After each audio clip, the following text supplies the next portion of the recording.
Commission इस बात को समझ ले कि इस बार का चुनाव इस देश की जनता किसी भी सूरत में ईवीएम से होने नहीं देगी। इलेक्शन कमीशन ऑफ इंडिया इतना जिद्दी क्यों हो गया है?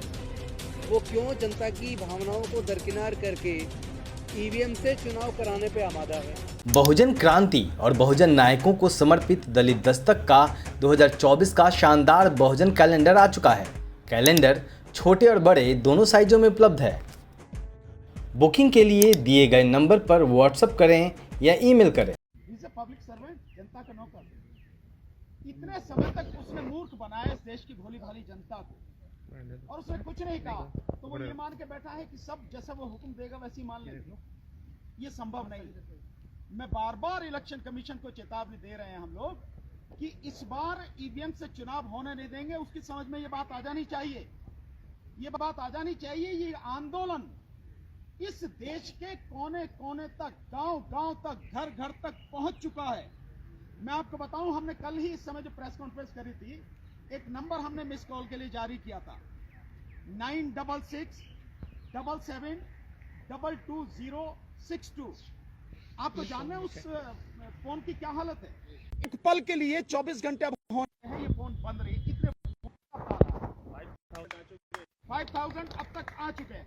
इसके अलावा जो हमारे बाकी साथी हैं, भाई महमूद पराचा जी, राजेंद्र पाल गौतम जी, डीसी कपिल साहब, सर रतन साहब, सूरज मंडल साहब, सभी लोगों के पास जितने फोन आ रहे हैं, उससे आप अंदाजा नहीं है इलेक्शन कमीशन को कि ये कहां तक पहुंच चुका है आंदोलन।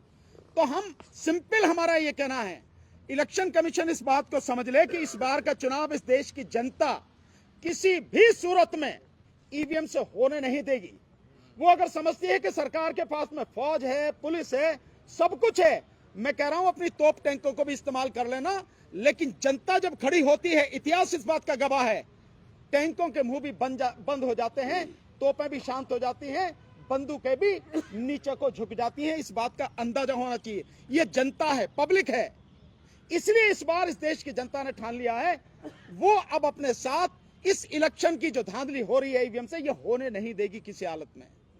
तो अब मैं इसी बीच में, इलेक्शन कमीशन क्यों ये कर रहा है, इसके विषय में बहुत अच्छी तरह से हमारे साथी हैं, पूर्व मंत्री भाई एडवोकेट सुप्रीम कोर्ट के राजेंद्र पाल गौतम जी, वो आपको बताएंगे कि इलेक्शन कमीशन क्यों कर रहा है। राजेंद्र पाल गौतम जी, आइए।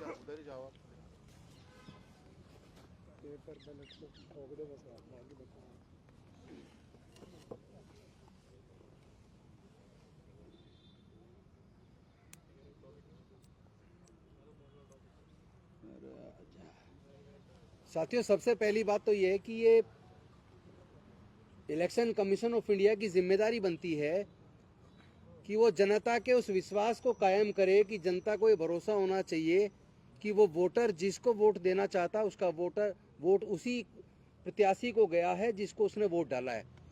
अगर उस वोटर को वो भरोसा नहीं पैदा हो रहा है तो ये failure election commission of India का है। दूसरी बात यह कि इलेक्शन कमीशन ऑफ इंडिया इतना जिद्दी क्यों हो गया है? वो क्यों जनता की भावनाओं को दरकिनार करके ईवीएम से चुनाव कराने पे आमादा है?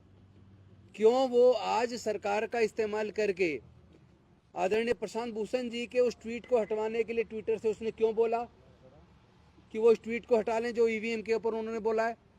एक्चुअली केंद्र सरकार और इलेक्शन कमीशन ऑफ इंडिया का कहीं ना कहीं इसमें एक गठजोड़ नजर आता है, और ये इसलिए भी नजर आता है क्योंकि माननीय सर्वोच्च न्यायालय ने एक व्यवस्था दी थी कि जो 3 सदस्य कमेटी बनेगी, जो चुनाव आयोग का गठन करेगी, उसमें एक देश के माननीय प्रधानमंत्री जी होंगे, एक विपक्ष के नेता होंगे और एक सर्वोच्च न्यायालय के मुख्य न्यायाधीश होंगे। तो सर्वोच्च न्यायालय की बनाई हुई उस व्यवस्था को केंद्र की सरकार ने संसद के द्वारा बिल लाकर उसको बदल दिया, और उन्होंने कर दिया कि उसमें 2 सदस्य केंद्र सरकार के होंगे, जिसमें एक माननीय प्रधानमंत्री जी होंगे और एक कानून मंत्री जी होंगे, और तीसरे सदस्य विपक्ष के नेता होंगे। यानी मेजोरिटी में केंद्र सरकार के 2 प्रतिनिधि हो गए। तो 3 सदस्य कमेटी जो चुनाव आयोग का गठन करेगी, जिसमें चीफ इलेक्शन कमिश्नर और बाकी इलेक्शन कमिश्नर्स का, वो गठन करने के लिए पूरी तरीके से देखा जाए तो केंद्र सरकार जिसको चाहेगा उसे कर देगा।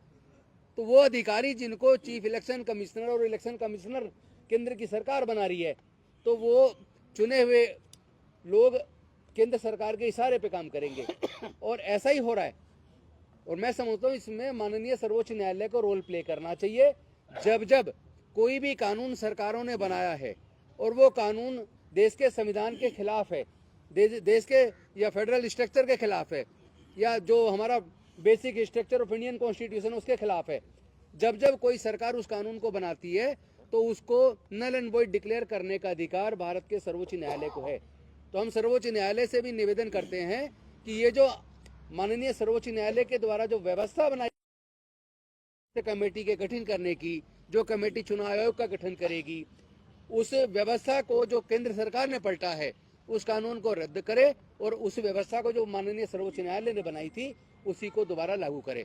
और दूसरी हमारी मांग है, इलेक्शन कमीशन ऑफ इंडिया जिद छोड़े और वो केंद्र सरकार के इशारे पे काम करना बंद करे और लोगों को धमकी देना ये लोग बंद कर दें।